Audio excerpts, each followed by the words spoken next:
Olá, eu sou Bruno Borges, advogado da Locatelli, e esse é o nosso podcast Tributário em Pauta. Mais uma vez, a gente está aqui no nosso episódio em videocast para falar mais sobre quais são os principais desafios aí para 2026, mas quais são os desafios reais. Nós esperávamos muito desse ano de 2025, esperávamos um avanço muito maior do que tivemos com relação à legislação, a maior clareza sobre a reforma tributária sobre o consumo e a sua implementação. Muitas dúvidas ainda pairam, muitas incertezas, muitos novos conceitos, mas o fato é que precisamos nos posicionar. As empresas precisam avaliar com critério, com profundidade, quais são as melhores estratégias, atualizações de sistema, análise de impactos. E são dentro desse contexto de tantas incertezas, né, que fechamos o ano, mas com muitas possibilidades e muitas lições já aprendidas ao longo desses anos e buscando sempre avaliar o que a gente pode efetivamente realizar.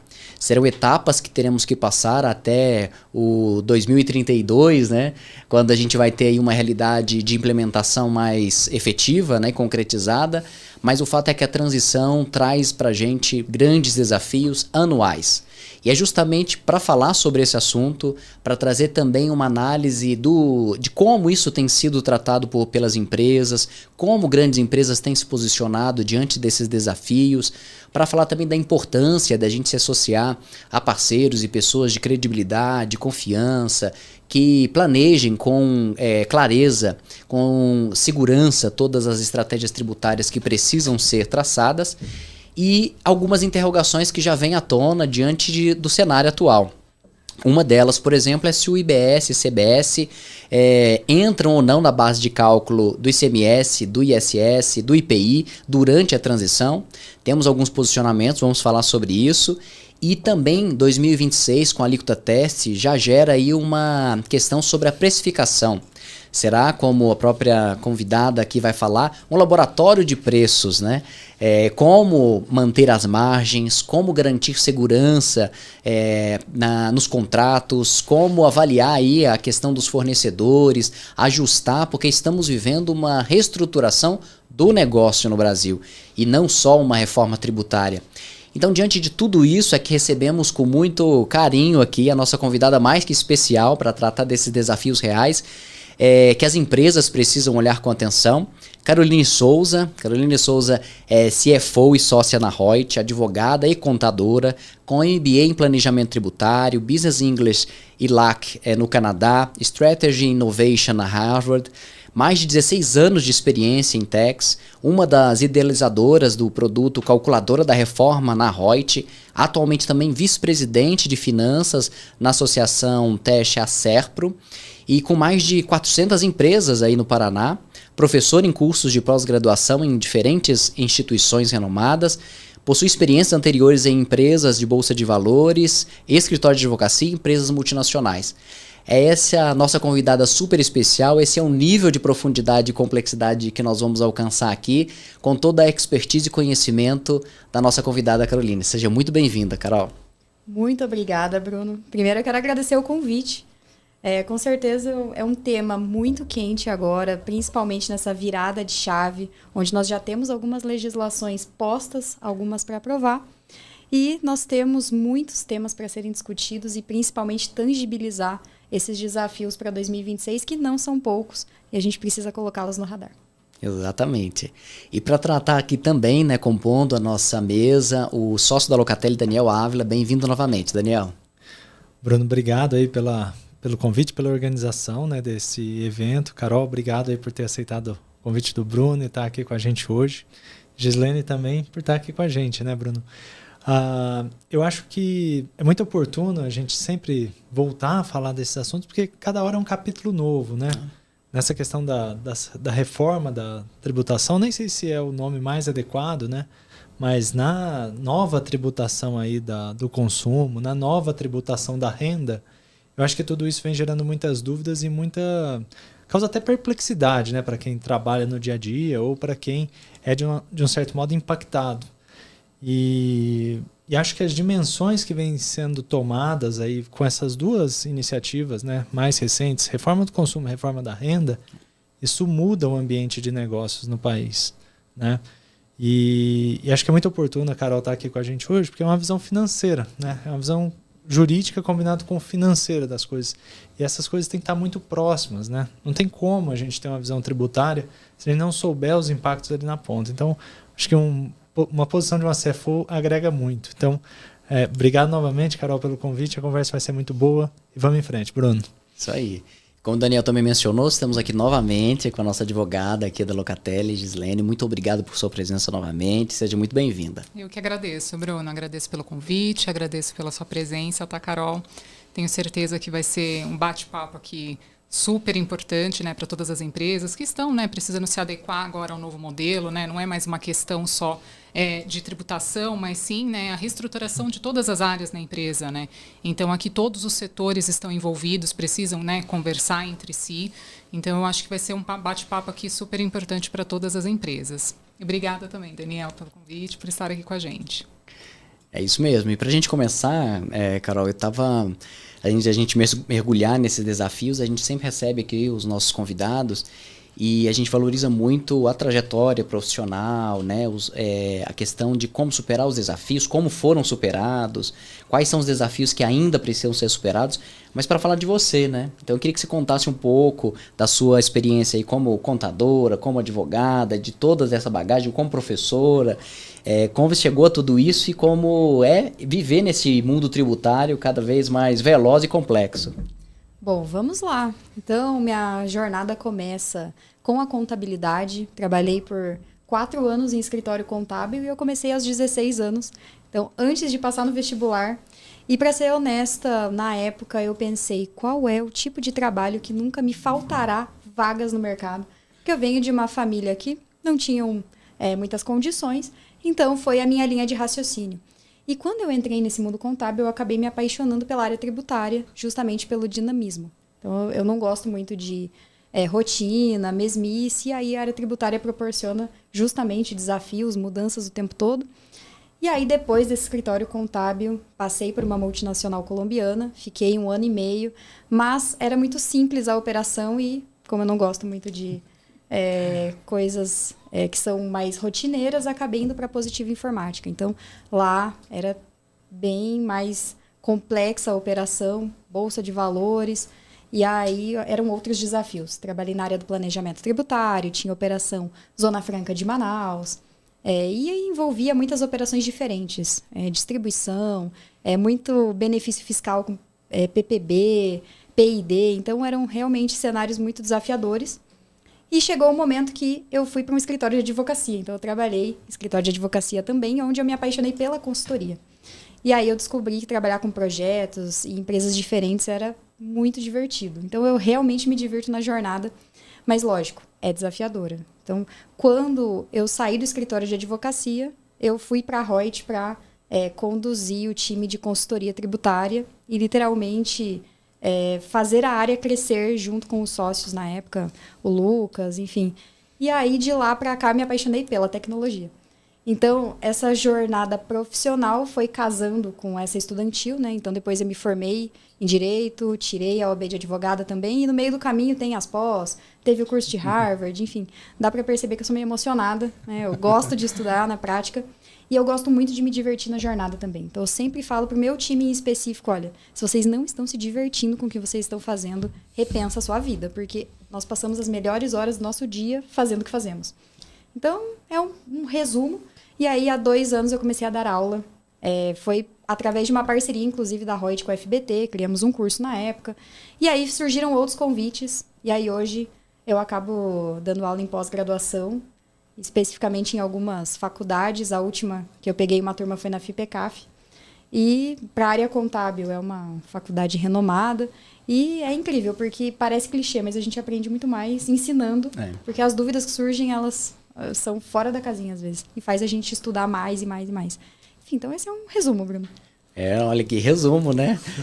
E assim, o interessante é a sua conexão entre o seu perfil mesmo, de sua personalidade e o mundo tributário, né? Que é justamente o que você sempre buscou. Não tem monotonia, não tem um dia igual ao outro, não tem nada que a gente não se espante também, né? E gera essa visão de conhecer pessoas, de ter sempre novos desafios. Então, é realmente a área ideal para a sua personalidade, e aí a gente vê toda essa trajetória de sucesso.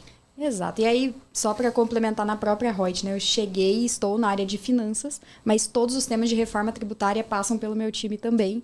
Então, na própria jornada Reut, eu já passei pelo time jurídico, já passei pelo time... Tinha uma época em que até canais, parcerias, então traz uma certa visão ampla do negócio que hoje, em finanças, eu consigo criticar o número de trás para frente. Porque se alguém me traz um número e fala... vendemos tanto na Business Unit X. Eu falo, não, acho que não, esse número está errado. Então, essa visão de diferentes perspectivas dentro do mesmo negócio também é bem interessante. Perfeito. Não, eu acho que essa experiência, né, Bruno, isso agrega muito, eu acho que em termos de detalhamento e são desafios que você foi enfrentando ao longo da vida, né, Carol? Quando você detalha, eu acho, a tua trajetória, enfim, por diferentes setores, passando, enfim, como você falou, por uma multinacional colombiana, com uma operação muito enxuta, e depois você vai para uma Positivo, que é uma gigante aí da área de hardware, né? Acho que você tem uma bagagem, enfim, tem conhecimentos que te permitem se adaptar a diferentes ambientes, né? Então, a forma como você desenhou a tua carreira, eu acho que te fortalece, tanto que hoje você assume uma posição de professora no curso de pós-graduação de uma referência na área. Então, assim, isso tudo realmente nos motiva, assim, né? Olhar essa trajetória e o próprio racional que você adotou, né? Quer dizer, onde nunca vou ficar sem trabalho. Bom, mas seguramente que você enfrenta várias dúvidas todos os dias e acho que uma que é muito comum dos nossos clientes, e provavelmente você enfrenta isso na Reut, vai continuar enfrentando, é o seguinte: a reforma ela é transformacional em vários aspectos. Então, a questão dos fornecedores hoje tem um peso diferente, né? A questão do crédito, né? Pelo recolhimento, os regimes que vão ser adotados. Então, que tipo de preparação, né? E aí minha pergunta tem a ver um pouco aí com as cadeias de fornecimento, quer dizer, que tipo de preparação você sente que precisa ser adotada pelas companhias, pelos contratantes, e uma questão estrutural no país, né? A gente está falando de uma reforma que demanda profissionais altamente qualificados, e a gente está num ambiente aí de uma carência de mão de obra, né? Quer dizer, como endereçar essas questões para as empresas que estão buscando? Quer dizer, tem tecnologia agregada? O que eu posso fazer para tentar passar por esses desafios? Porque a gente ouve isso dos clientes, né, Bruno? Olha, não vamos conseguir uma reunião essa semana porque estou sem 2 pessoas da área, mudaram de posição. Então, quer dizer, como endereçar essas questões, Carol? Essas são as 2 perguntas que eu te faço. Muito obrigada pela pergunta. Realmente, a preocupação com os fornecedores, não só pensando na transição, mas principalmente no curtíssimo prazo, dezembro de 2025 e primeiro trimestre de 2026. Tanto fornecedores quanto clientes, nós estamos chamando de ecossistema, porque eles têm a capacidade de gerar um risco operacional gravíssimo. Imagine um varejo que tem diversos fornecedores que eventualmente não vão conseguir emitir a nota em janeiro. Então, até comentei um pouco antes com o Bruno que os clientes que estão trabalhando reforma tributária, cálculos e projeções com a Reut são empresas muito grandes, né, que normalmente faturam acima de 1 bi ano. Então, essas empresonas, vamos chamar assim, do Enterprise, elas estão preparadas. Prepararam o seu SAP, o Proteus, fizeram a lição de casa e estão preparadas. Cadastraram lá o XML, toda aquela sopa de letrinhas e está tudo certo. Mas assim, imagina um varejo que tem 1.000, 2.000, 5.000 fornecedores e 1/3 não consegue eventualmente emitir a nota em janeiro. Ah, Carol, mas realmente, nessa semana tivemos novidades na nota técnica flexibilizando a validação dos campos de IBS e CBS. Mas ainda assim, imagine um erro de parâmetro. Ele fez o seu melhor, mas o fornecedor é despreparado, o contador não conhece de reforma tributária, o sistema que ele usa é de fundo de quintal, pode acontecer diversas situações. Se esse varejista, exemplo, um mercado, se ele não compra, ele não tem estoque para vender. Mesmo que o produto esteja lá fisicamente, sistemicamente, ele não consegue vender. Então, essa preocupação é genuína. E como resolver? É difícil, porque não depende só da gente. Eu dependo de um terceiro. E aí, dentro da calculadora mesmo, desenvolvemos um módulo que se chama enquete. Vocês já devem ter usado o Google Forms. É um hiperlink que você manda para um disparo de e-mail em massa, e aí todos os fornecedores têm a possibilidade de responder se ele está preparado para a emissão da nota, se ele sabe o que é reforma, se ele já discutiu isso com o contador dele. E aí a gente começa a funilar. Tivemos eventualmente 50% de respostas. Daqueles que não responderam, quem que é crítico? Não apenas em termos de valores, os curva A. Eu tenho um cliente, por exemplo, que fornece insumos, partes, peças para o setor automotivo. O que ele está preocupado? Com o fornecedor do parafuso e da borracha de vedação, porque ele falou, Carol, o valor é pífio. Mas se esse cara não me entrega parafuso e borracha em janeiro, eu não produzo, eu não consigo entregar o meu produto.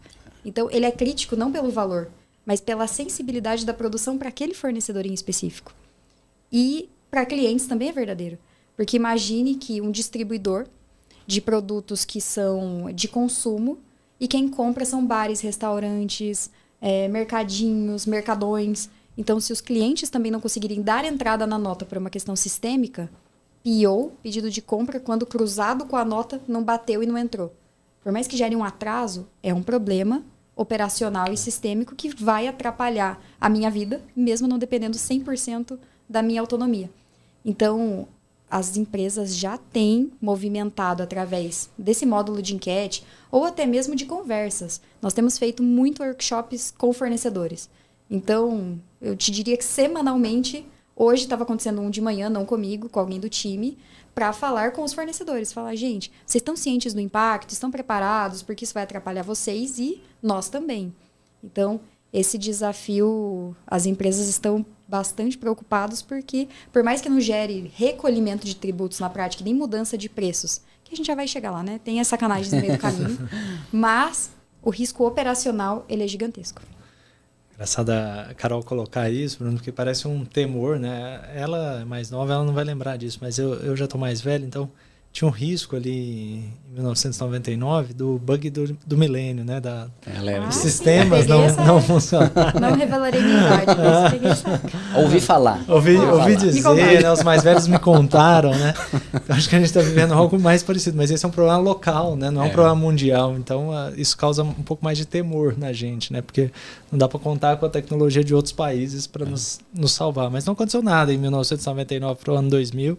Então, correu tudo bem. Eu espero que de 2025 para 2026 também a gente não tenha grandes traumas. O iAtlas também passou e não aconteceu nada, todo mundo falando.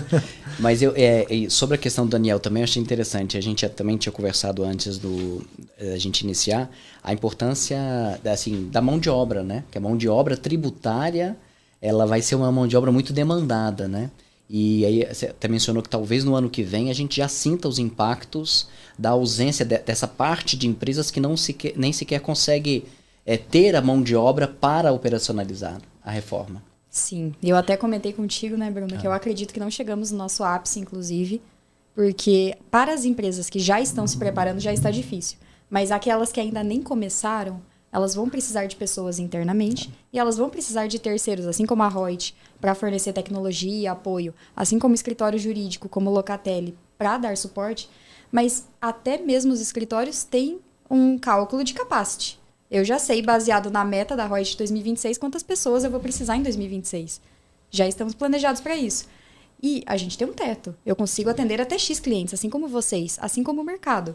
Então, eu escuto muito aquela frase também clichê, a reforma tributária é para todos, para todo mundo, Carol. Então, todo mundo vai ter que se adequar. Lógico, concordo plenamente. Mas é óbvio, assim como em qualquer mudança, quem se preparar antes sai na frente. É uma questão lógica. Então, se eu já conheço preços líquidos, se eu já adequei meus contratos, se eu já estou negociando com o mercado de uma forma diferente de quem ainda não se preparou, eu já posso ter meu head próprio. Eu já posso ter estratégias que ninguém nem está pensando e eu já estou lá na frente. Então, boa parte das empresas, inclusive, não está se preparando.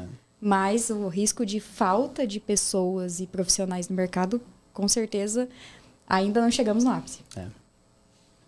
Pegando um gancho, Carol, então, sobre isso, né? A gente vê que assim, a reforma, né, o período de transição, ele não é só uma questão de alíquota, né?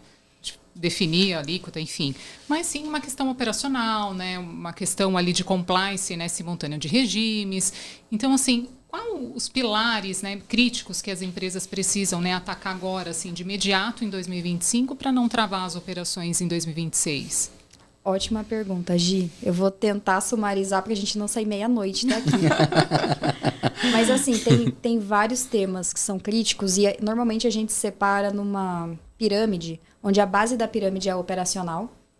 Eu tenho o meio da pirâmide, que é o tático, e eu tenho o topo, que é o estratégico. E tem temas críticos para todos os gostos. Mas começando pelo operacional, que é o risco sistêmico que eu comecei falando, para as empresas que eventualmente ainda não prepararam XML conforme nota técnica. E quem está nos ouvindo, tudo bem, eu sei. Toda semana sai uma nota técnica, uma novidade diferente. Mas é a vida. Estamos no Brasil e precisamos nos adaptar. Então, toda aquela sopa de letrinhs, CST, o CClass-Trib, os códigos para nota de evento de débito, de crédito, precisamos estar preparados e com os mapas de exceção no sistema. Isso é básico. Se não tivermos isso preparado, podemos ter problemas, inclusive com penalidades que estão para vir no PLP 108, que vai ser votado em tese até dia 17 de dezembro. Esse é um spoiler que nós sabemos lá de dentro do Congresso. E aí, o que acontece? Em 2026, é um período de teste, e a gente até coloca nos nossos materiais um só teste, entre aspas, porque eu tenho que adaptar o meu operacional, mas eu tenho muitos temas estratégicos que tem que estar na mesa já. Então, por exemplo, nós temos muitos clientes varejistas que no final do ano costumam estocar muitas bebidas alcoólicas, que estão sujeitos a tributações específicas, assim como cosméticos, por conta das vendas de final de ano. Mas se eu resto estoques de PIS e COFINS ST e monofásico na virada de chave de dezembro de 26 para janeiro de 27, o que acontece na prática? Vendi em janeiro de 27, débito à vista. E eu recupero o crédito via presumido de PIS e COFINS em CBS em 12 meses. Então, vai anular o efeito, mas e o caixa? Eu pago à vista e recupero em 12? Então, esse é um tema crítico para quem tem estoque sujeito a PIS, COFINS ST e monofásico. Mas tem outras questões que são globais. Contratos. Ontem mesmo eu fui no workshop e me falaram assim, Carol, mas o nosso contrato já diz que em caso de mudança na legislação, o tributo será repassado no preço. Ok, mas o contrato prevê, por exemplo, split payment e recolhimento pelo adquirente? Não prevê. Então, assim, você pode querer discutir isso na prática? Pode, mas é melhor se resguardar antes? Melhor se resguardar antes. Até mesmo, a gente estava falando da situação das empresas de tecnologia, com eventuais PJs. Então, vai ter até uma questão de relacionamento, porque o PJ, querendo ou não, é próximo de ti. Aí ele não paga o tributo dele. Você vai ligar para ele e vai falar, você não vai pagar seu tributo? Não. 2026 é o ano para se preparar com os aditivos de contrato, um novo modelo de contrato, já prevendo essas exceções legais, porque no direito tem aquela frase que representa o pacta sunt servanda, que o contrato faz lei entre as partes. Então, tudo bem que tem uma lei nova, mas eu já tenho um contrato aqui contigo. Então, se eu quiser optar em pagar o líquido para o fornecedor e eu recolher o tributo, tenho que preparar isso antes. E aí tem outros temas bem críticos, por exemplo, aí eu vou afunilar para situações específicas. Quem tem contrato de aluguel não residencial vai poder optar no regime de transição em 2027 e 2028 em recolher 3,65 de CBS em 27 e 28. Mas para poder fazer a opção, precisa registrar no cartório os contratos que já estavam vigentes até a publicação da Lei Complementar 214, tem que registrar no cartório de registro de imóveis até 31 de dezembro de 2025. Mas eu não quero registrar, porque eu acho que a alíquota de aluguel de 70% é até melhor, vou ter bastante crédito. Tudo bem. Mas se quiser fazer a opção, tem que registrar ou aguardar a regulamentação, que a gente não sabe o que vem ainda, que os bastidores dizem. Está escrita, mas só será publicado quando o PLP 108 for aprovado, porque uma coisa pode esbarrar na outra. Então, são diversos temas. E eu sei que um deles vai ser a base de cálculo do ICMS, né? Se o IVA está ou não está lá dentro, que é uma incógnita, mas temos um bom direcionamento já de que sim estará. E aí 2026 é o ano para parametrizar sistema. Você vai colocar o quê? Uma flag no sistema? Coloca tributo, tira tributo? Ou não? Você só vai deixar com ou só vai deixar sem? Enfim, então, existem diversos temas para colocar na mesa agora, porque senão o tempo vai ficar muito curto. Não dá para descobrir fazendo em 2027, por exemplo, qual é o preço líquido. Em janeiro de 27, qual é o melhor preço desse copo?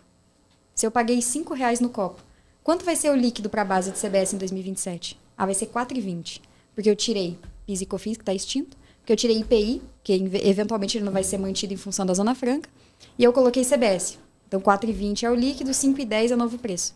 Então, eu preciso desse mapa de preços líquidos, que aí a calculadora da reforma da Reut providencia esses cálculos, para que o time de compras saiba como comprar. que sem nenhum demérito. Em geral, o time de compras não é um time de tributaristas.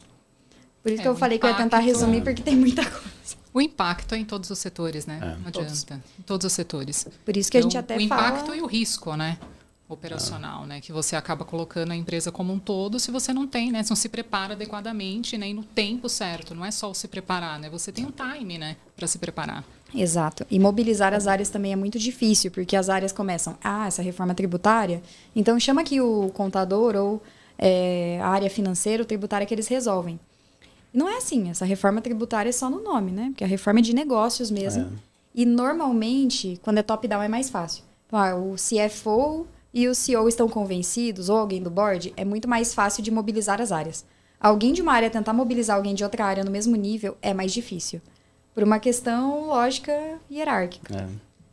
Então... e é interessante, assim, você falou inicialmente da questão do ecossistema, tratar como ecossistema. E as empresas, elas já têm aí um modus operandi, né, já adaptada. Então, olha, o setor faz isso, o outro faz aquilo. Só que como vai impactar todo o negócio, se todo o negócio não estiver articulado e ciente das mudanças, a gente vai ter quebras internas, que também vão prejudicar extremamente a operação. Porque é o que você falou, e o risco de eu não comprar este produto, ou comprar esse produto por um preço maior, não saber a precificação, e o concorrente sabe. Né? E o concorrente já fez esse dever de casa. Né? Então, assim, esses detalhes vão ser determinantes para mostrar para as empresas quais são aquelas que já se posicionaram, já estruturaram seu negócio e já reformularam tudo. E aquelas que ainda estão com dificuldades, digamos, de conexão interna, né? Exatamente. A gente até chama isso de awareness, que é literalmente uma consciência, um sentimento de dono para falar assim, peraí, alguém tá falando em investir em troca de caminhões em 2026? Aí eu paro tudo e falo, gente, não faz sentido. Porque você vai comprar um caminhão, veículo, PIS e COFINS é via depreciação. Você vai ficar anos tomando crédito, sendo que um leasing com opção de compra em 27 resolveria. Toma o crédito leasing, né? Você já ia pagar parcelado mesmo, e toma o crédito integral em 2027. Mesmo que ao longo dos anos isso se equilibre, o fluxo de caixa é completamente diferente. E isso é uma estratégia que tem que vir de quem está definindo o CAPEX. Não é da área de tax. Às vezes o cara de tax vai descobrir depois, quando chegar a nota da compra do caminhão. Então, por isso que sensibilizar as áreas é importante. E só para complementar dos pontos críticos, né, muitas empresas já têm corrido com a recuperação de créditos de PIS e COFINS, mesmo que o ICMS, a transição seja mais longa também, porque recuperar em 240 meses. Até batizei carinhosamente de meu ICMS Minha Vida, porque tem empresa que não vive 20 anos para ver a cor do dinheiro. Mas o governo já tem fechado muitas portas para compensação de tributos. Né? Recentemente tivemos uma alteração para falar que o PIS e COFINS que não esteja de acordo com a atividade genérico. O que é atividade para você? É diferente para mim, que é diferente para o auditor fiscal, que é diferente para o cara de tax da empresa. Ou seja, tem que correr com a recuperação de tributos, porque a tendência é que piore. Né? E aí entra a questão também da importância das estratégias de contencioso ativo já estruturadas para que esses créditos também sejam devidamente apurados, com segurança jurídica, entra todos esses aspectos. Mas a gente tratou um tema, assim, a gente conversou também antes, eu achei interessante, quando você fala assim, o ano vai ser um laboratório de preços, e aí você deu esse exemplo fantástico aí do copo e trazendo essa clareza pra gente. Mas muitas empresas, elas estão já apertadas com as suas margens, né? E diante de tudo que está acontecendo, elas se encontram aí num limbo, né? Com várias dúvidas. Mas aí quais seriam, na sua visão, como primeiro preservar essas margens diante de tantas mudanças e da própria reforma e, ao mesmo tempo, qual que é os pontos que devem ser levados em consideração se eu repasso ou não isso ao meu cliente? Ótima pergunta, Bruno. Eu acho que essa é a pergunta de milhões. Bilhões, talvez, B de bola. Mas, assim, eu sempre comento nas palestras, nas aulas, que temos muitas incertezas com a reforma, mas nós temos uma certeza absoluta, e eu duvido que alguém vai discordar, que é: ninguém quer perder com a reforma. Ponto. Ninguém quer perder. Nem fluxo de caixa, nem EBITDA, nem resultado operacional, nem lucro para distribuir para os sócios. Essa é uma verdade absoluta. Ninguém quer perder. A partir dessa premissa, a margem, sim, ela é uma dor e todo mundo precisa cuidar muito bem dela, porque é um jogo de xadrez. Se eu não me preparar bem e o meu concorrente se preparar, ele vai ter uma vantagem competitiva frente ao meu negócio. E quando eu falo de margem, e eu falo em mudar absolutamente todos os preços com a reforma, a cadeira que a gente está sentado, essa mesa, essa luz, todos os preços mudam. Ou seja, qual é o preço líquido ideal em 2027 para comprar e qual é o preço líquido que recepciona a CBS em 2027 para formar o meu preço de venda. Esse é o cenário básico para eu entender troca de tributos. Significa que trocar tributos eu vou manter a mesma margem ou o mesmo lucro? Não necessariamente. Se eu comprar mais caro, mesmo que eu tenha o crédito, eu posso ter algum tipo de crédito parcelado, como o caso do estoque? Posso, que vai atrapalhar o meu resultado, meu caixa. Isso. Então, muitas empresas têm feito a seguinte análise. Como é que fica o meu preço no primeiro momento? Para as empresas de serviço, que vão ser bem impactadas, estávamos falando sobre isso também. Em 2027, o principal ponto de análise para saber se repassa ou perde na margem é quem é o meu cliente. Então, para quem está no mercado B2C, eventualmente, e atende pessoa física, tá, mas essa pessoa física é baixa renda ou é alta renda? Porque se tiver muita sensibilidade e dor ali na hora de repassar o preço, tem que avaliar um teste AB, eventualmente. Eu vou vender com um preço para a Gi e outro para o Daniel e entender como é que o mercado reage. Ou vou aguardar o competidor. Ou vou tomar a frente e eu vou definir posicionamento de mercado. E aí eu tenho uma frase para explicar isso que é: não tem receita de bolo. Precificação tem técnica, tem markup. Mas mesmo com a troca de tributos e com uma lógica de manutenção de margem, às vezes a gente apresenta as duas oportunidades de cálculo e o time de tax fala, legal, entendi. Aí chega o diretor comercial na mesa e fala, não, eu já tenho problema hoje de venda. Eu estou perdendo venda para a Zona Franca por conta disso, disso, disso. E aí, a gente vai comprar uma empresa da Zona Franca? A gente vai descontinuar essa linha de produto? Ou a gente tem margem para perder? E calibrar, eventualmente, o preço em outro produto? Porque não é uníssono. Né? Vou estabelecer uma estratégia e vale para todos. Não necessariamente. Para isso que o exercício do cálculo é importante. Para começar a estabelecer alguma estratégia comercial e de posicionamento. Porque, de novo, se é difícil falar disso agora, em dezembro de 25, imagina em dezembro de 26 a loucura que não vai ser. Perfeito. Temos muitos desafios. Sem dúvida, né? É o tributário, de um certo modo, definindo negócios, né? O que é uma inversão de lógica, né? Quer dizer, a lógica econômica deveria se sobrepor ao tributário, né? Ou anteceder a tributação e não o contrário. Mas como a gente insiste em não aprender, né? Eu acho que com os erros do passado, né? Vide quem vivenciou aí a tese do século, né? A gente já tem divergências, né, Carol, em relação à composição do ICMS pós CBS e IBS, né? Quer dizer, isso integra ou não a base de cálculo do ICMS na transição ou pós-transição? E já tem divergências entre a Secretaria de Fazenda, Bruno, respostas formais, né? Formuladas por pessoas que deveriam pensar e responder ao tributário para conceder segurança, né, para os contribuintes. A gente vivenciou aí nas últimas semanas essa divergência. Acho que Pernambuco, Distrito Federal e São Paulo se manifestaram. Sim. Então, como vocês têm visto isso? Enfim, o que você tem ouvido dos clientes em relação a isso, Carol?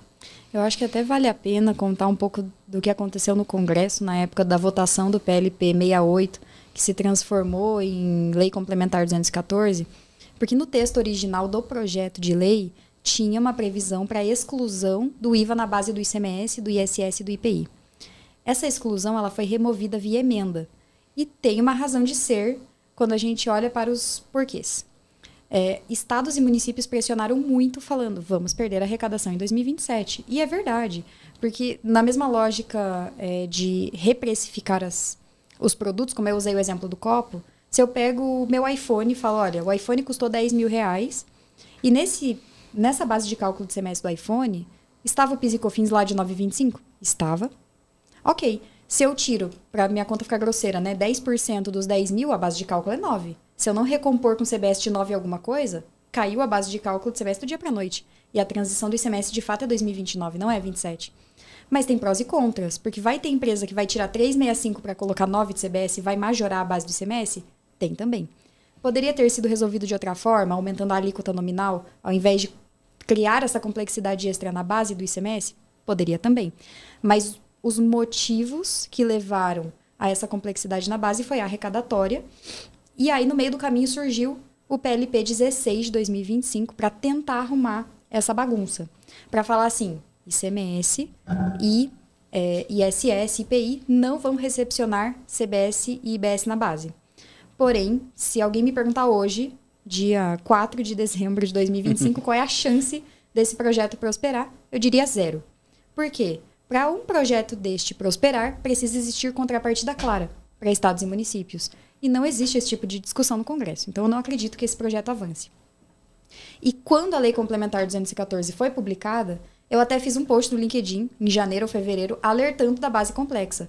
Justamente por conta do histórico da remoção via emenda. Ou seja, o motivador estava claro, que sim, a base seria complexa. Então, lá naquela época eu fiz cálculos durante toda a transição, base 100 milhões, e coloquei lá e, nossa, deu, assim, uma enxurrada de comentários. Sem brincadeira, tem uns 200 comentários. Ah, concordo, não concordo, pô, cadê a simplicidade, cooperação? Independente dos princípios constitucionais feridos, tudo leva a crer, se eu fizer uma interpretação legal, e aí eu vou tentar não me estender muito, porque esse tema, ele é muito quente, né? Eu vou chegar lá na solução de consulta. Fica tranquila, fica tranquila. Mas quando a gente olha, por exemplo, para a Lei Candir do ICMS, 87/96, ela é ampla e quase um coração de mãe, cabe tudo lá dentro. E alguém até fez algum comentário assim comigo lá no LinkedIn. Carol, mas o tributo é por fora. E aí eu falei, mas o que tem a ver? Porque o IPI também é por fora e ele sim está somado na base do ICMS. Ele só não é somado quando a venda não é para consumidor final, porque quando é, o IPI está somado na base do ICMS. Ou seja, não tem nada a ver esse negócio por dentro e por fora.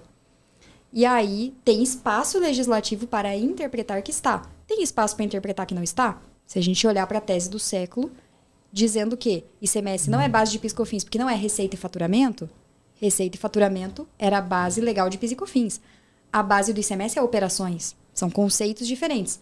Mas vai gerar contencioso? Sem sombra de dúvida. Eu acho que os advogados faltará horas no dia, faltarão braços de tantas judicializações que nós teremos pela frente. Porque isso fere uma série de princípios de verdade que nós esperávamos que na transição fossem respeitados. E as soluções de consulta corroboram com esse entendimento, porque São Paulo, Distrito Federal, Pernambuco falaram o seguinte: sim, o IVA está na base do ICMS. Porém, a divergência foi justamente no ano de 2026, que era para ser um teste, e Pernambuco respondeu de forma silente sobre 2026, dando a entender que estaria. Aí, nessa semana, ele voltou atrás. Falou, não, tá bom, parece que 2026 não tá. Mas isso que nem começou. Então, vai existir muita divergência. E aí, o desenho que tem sido colocado na mesa das empresas, no conselho de administração, na diretoria, são basicamente 4 opções. Ou em 2027 você coloca na base e coloca no preço e seja feliz com a sua decisão, né? Pode judicializar em qualquer uma das opções. Opção B, coloca na base, mas não coloca no preço, absorve na margem. Você entende que não quer assumir risco, mas também não quer bagunçar mercado e preço, etc. Ou não coloca na base, não coloca no preço e assume o risco e parcela lá na frente. Quase uma teoria dos jogos, assim, sabe? Você vai Exato. montando o cenário, entendeu? É um Tetris. Você vai encaixando tudo. E dá para judicializar? Vai dar também. Então, depende do perfil da empresa, depende o que ela está disposta a assumir de riscos, tanto mercadológicos de preço e base ou de contencioso.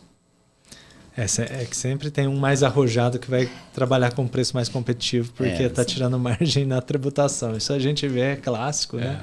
E a gente é muito consultado sobre isso, né? Então, acho que são questões, novamente, né? O tributário precedendo aos negócios, né? Ele não é uma consequência, ele é quase causa das operações que, bom, a reforma até pretende endereçar isso via fim de benefício fiscal e etc. Então, de fato, se não entender de tributo, Bruno, dificilmente tem boas chances aí em negócios, né? Não, e você deixou muito claro, o ano que vem é um laboratório de preços, né? A gente vai ter que monitorar se a empresa, quais são os concorrentes, como os concorrentes estão se posicionando. Eles estão repassando isso, não estão repassando, estão absorvendo, quais serão as estratégias, em que produtos, para quais clientes. Então, toda uma complexidade de análise bem interessante para ser um objeto que facilita a tomada de decisão. A melhor decisão nem sempre é só o cálculo, mas é como as empresas concorrentes estão se comportando neste momento da transição. E justamente, Bruno, essa questão do cálculo, eu sempre falo para os clientes que é importante para direcionar a estratégia. Então, eu saber se eu vou ganhar, se eu vou perder, se eu vou ter mais margem, menos margem, é estratégico para eu entender que movimentos são possíveis. Mas o mais desafiador não é ter o cálculo, é tirar o cálculo do papel. Ok, a gente desenha um plano de ação com o cliente e fala, ok, agora tá aqui, ó, área de compras, área de vendas, o financeiro, o jurídico, tá aqui o to-do list, se divirta. Mas na prática, não tem braço, tá em fechamento, não tenho agenda, vou ter que ver isso em janeiro. Então, assim, é um cenário desafiador. E por mais que 2026 tenha esse condão de teste, vai ter as empresas que vão querer mudar preço em 2026? Vai ter também. Até a título de benchmark, 95% dos nossos clientes não vão mudar preço, não estão falando em tributar efetivamente nada, nem mudar nada em 2026 na prática. Porém, até estava comentando com vocês que nós recebemos um comunicado da Meta falando, olha, 1º de janeiro de 26, vamos ter a reforma, 1%, tralalá, e não vamos repassar no preço esse 1%. Aí a gente ficou aliviado, né? Alívio pro coração. Aí continua a história. Mas, historicamente, a Meta nunca repassou tributos no Brasil. Logo, em 2026, vamos ajustar aproximadamente 12,15%, porque aproximadamente tem gross-up. Fica 13,83% na prática. Então, o que significa dizer que, na história do comunicado, eles estão falando assim, olha, eu vou ajustar em 2026, e a gente colocou isso em cálculos para mostrar para os clientes, falando assim, eles vão colocar para tirar em 27. E na prática, o aumento efetivo vai ser a alíquota nominal da CBS, porque eu não vou ter líquido. Eles já estão colocando tributo para tirar tributo. Até escrevi um artigo recentemente sobre isso, demonstrando esses cálculos. E aí, precisamos blindar os times de compras para não aceitar essas situações. Porque é o famoso se passar, passou. E quem não questionar nada vai simplesmente receber a fatura maior, perdeu margem já, que está pagando mais caro. Logo, aumentou o custo, diminuiu o lucro. E aí, claro, tem muitos nossos clientes que já ligaram lá na Meta, falaram assim, sabe aquele anúncio de 20 milhões de reais por mês que eu faço? Pode reduzir pela metade. Porque vocês aumentaram o preço, né? Não tem o budget para isso. Não, pera lá, não é bem assim. Mas eles dominam o mercado, né? Quem sou eu, por exemplo, para ligar na Meta e falar, eu vou parar de anunciar na Meta? Meu público não tá no TikTok. Então, eles dominam o mercado e eles estão se movimentando de uma forma diferente, já com impactos em 2026. E a pergunta que fica é, quantos mais estão fazendo isso e quem é que está olhando para isso? O time de compras está preparado para falar, não vou aceitar? Para reestruturar o negócio diante dessa movimentação. Exato. Mas vamos para o lado positivo também, né? Que eu acho que deve ter alguma coisa para a gente extrair. Ainda tem alguém na audiência ainda? Carol, superado, né? O ano 2026, ano 2027, né? Esse período de transição. Qual o maior ganho, né, competitivo que as empresas que se prepararam, né, ao longo desse período aí, se anteciparam, né? Elas vão conseguir extrair da reforma tributária no médio prazo? Sim, nem tudo são contras, temos muitos prós. Na prática, as empresas que estão se preparando, elas provavelmente terão ganho de competitividade. Temos alguns clientes que têm poucos benefícios fiscais, mas o concorrente tem muito, via regime especial concedido, estratégias tributárias mais arrojadas. Então, o nível de competição vai ficar mais igualitário. E aí, claro, quando a gente olha lá para 2033, onde nós vamos ter um sistema muito mais equiparado ao internacional, de um IVA por fora, onde eu tenho uma clareza do tributo de consumo que hoje eu não tenho, eu acabo ficando mais alinhada à OCDE para fins de regras de IVA, eu tenho uma atratividade internacional imediata, mesmo que o nosso IVA esteja tropicalizado e eu tenha um período de transição complexo, porque a complexidade mora na transição. Quando eu olho para 33, pode ser que muitos países olhem para o Brasil e falem, agora temos IVA, tem uma luz no fim do túnel aqui para resolver essa complexidade. Então, a chance de atrair investimentos é grande também. Até mesmo de voltar, né, os investidores, né? Porque a maioria das empresas estão optando por sair, né, por conta desse regime, né, desse conflito, né, de ser tão tumultuado, né, tão confuso, né? Elas preferem sair, né? Exato. E você acaba voltando depois que passar a apaziguar tudo isso, né? Tem uma questão também vinculada à compliance. Então, hoje, o mercado acaba sendo muito injusto com os maus pagadores. Eu posso ter alguém da cadeia que literalmente não está pagando tributos e eu aqui estou pagando certinho. E usa isso para se financiar.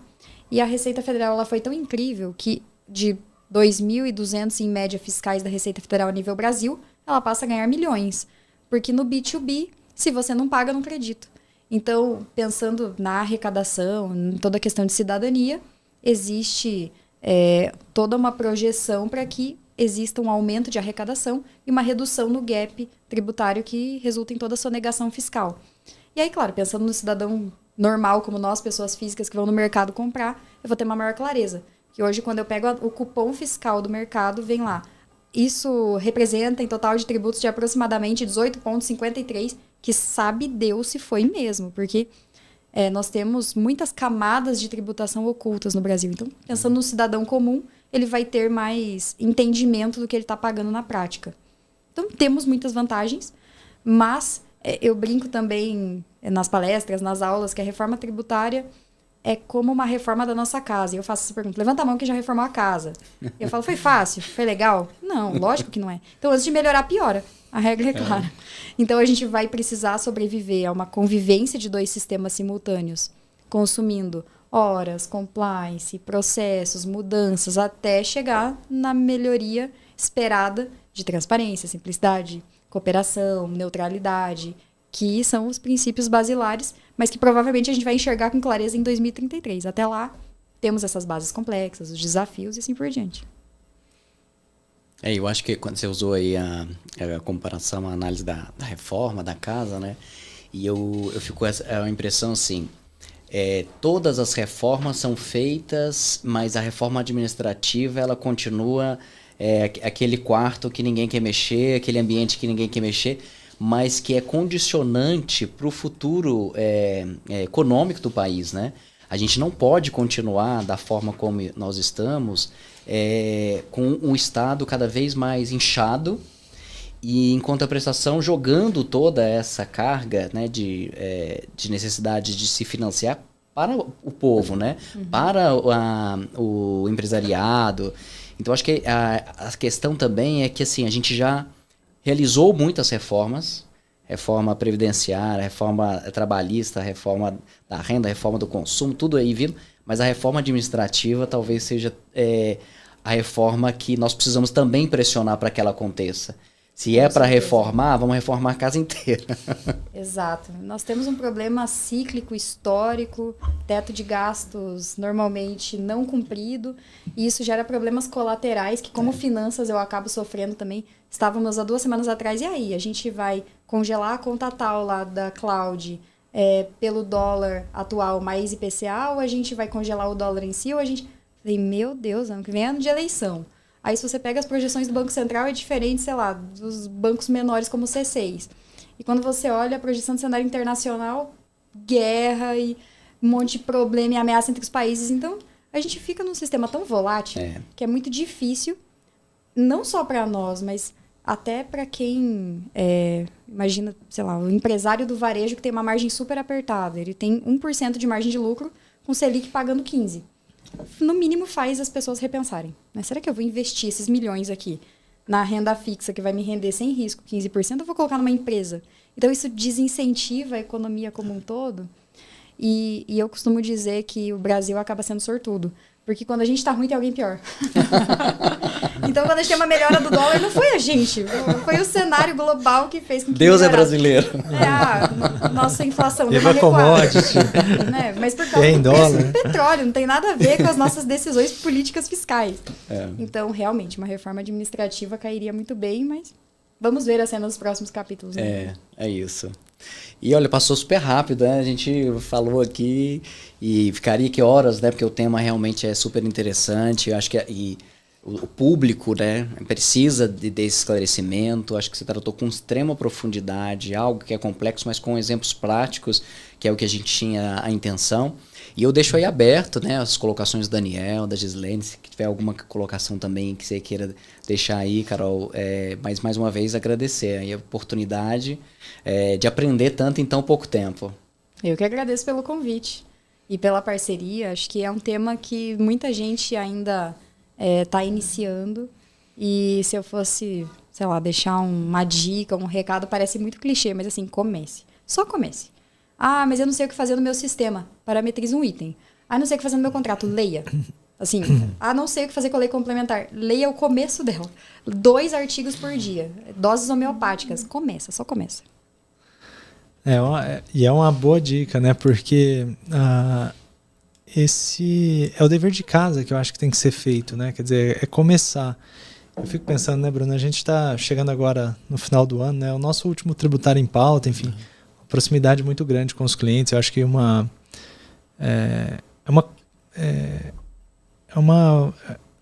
trajetória de parceria, né? Eu acho que é uma característica assim, do escritório, estar muito próximo dos clientes. E a gente faz o dever de casa, e a gente vê que os clientes fazem o dever de casa. Mas o Bruno bem colocou. O governo, você usou a metáfora, né, da reforma da casa. Acho que o governo não faz o dever de casa. Ele está colocando isso na conta do empresário e vai custar muito caro, né? Novamente, essa tributação dos dividendos que eu insisto em não chamar de reforma da renda, porque não tem nada a ver com reforma da renda. Verdade. Né? Estão querendo batizar dessa forma, mas é totalmente equivocado.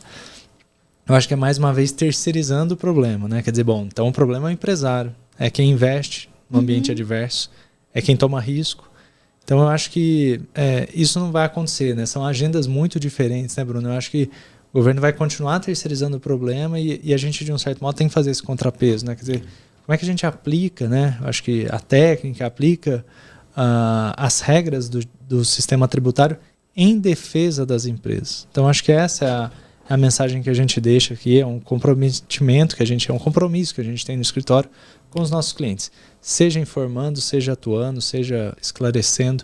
Então, assim, a gente tem por dever fazer os nossos clientes, os nossos parceiros tomarem melhores decisões dentro do tributário, decisões mais seguras, que levem a resultados melhores. Então, estamos encerrando aí, né, essa temporada e foi muito rico te ouvir, viu, Carol? Eu acho que uma trajetória tão diversificada em termos de matéria, de conhecimento, ela enriquece, ela fortalece. E para a gente é um aprendizado. Obrigado mesmo por ter aceitado aí o nosso convite e ter participado do nosso videocast. Obrigada. Carol, só tenho a agradecer, viu? Foi muito bom o nosso bate-papo. Eu acho que o recado, né, que fica para as empresas é esse mesmo, né? Comecem, procurem uma assessoria, procurem uma consultoria, né? Uma tecnologia que hoje está aí disponível para todo mundo, né? Para evitar os riscos mesmo, né? Você ter risco de morrer com crédito tributário, perder ali, né, a sua competitividade no mercado, risco de autuações, porque a gente sabe que agora, né, precisa se adequar. E assim, a adequação vai ter que ser feita de uma maneira rápida, responsável, né, porque você vai depender do fornecedor, vai depender de terceiros também. Então, acho que o recado é esse, né? A gente está aqui para auxiliar, né, os escritórios, as consultorias, as empresas de tecnologia. Então, assim, tem um apoio amplo, né, as empresas têm, né? Então acho que é isso que elas precisam nesse momento, se adequar e procurar, né, um melhor caminho ali para entrar logo na reforma, né, e passar por esse período de transição com mais cuidado, né? Perfeito, Gi. E para quem está nos ouvindo, dá um close aí. Gente, procura logo, porque capaste, você vai ficar sem ajuda, porque todo mundo tem limites. E quem deixar para o final achando que todo mundo vai ter que se adequar, vai descobrir fazendo e vai fazer errado. Exato. Então, não deixem para a última hora, gente. Real. Precisamos nos preparar porque, ao contrário de outros movimentos que nós já tivemos, eu escuto muito também falar, mas o social prorrogou, mas quando era SPED prorrogou. Gente, isso aqui não é obrigação acessória. Isso aqui é uma mudança de paradigma que nós não temos desde a Constituição Federal de 88, desde a construção legislativa do ICMS em 1966. Ou seja, é uma reforma que muda todos os negócios e tem um cunho arrecadatório. Então, quem está acreditando que vai postergar, não vai ser bem assim, não caia nessa. Se prepare. Exatamente. E para você que nos ouve, né, que nos acompanha, nosso muito obrigado. A gente aprendeu muito aqui hoje, né? Durante toda a nossa sexta temporada, nós recebemos pessoas muito especiais. Nós trouxemos os temas mais relevantes do tributário e fechamos aí o videocast, mas a gente continua com alguns episódios em podcast para encerrar esse ano. Então você aí curta as nossas redes sociais, acompanhe no Spotify, no YouTube, o nosso Tributário em Pauta. Mas mais uma vez eu queria agradecer e queria deixar aqui a reflexão, né? Porque a gente já enfrentou muitos desafios e o sistema tributário brasileiro é repleto disso. Não é porque o novo sistema que está sendo implementado vai ser diferente que nós não vamos conseguir superar esses desafios. A gente tem que ter essa noção do que fazer, de quando fazer, procurando pessoas capacitadas para nos auxiliar, esclarecendo, seja por meio de opiniões legais, seja por meio de uma conversa, né?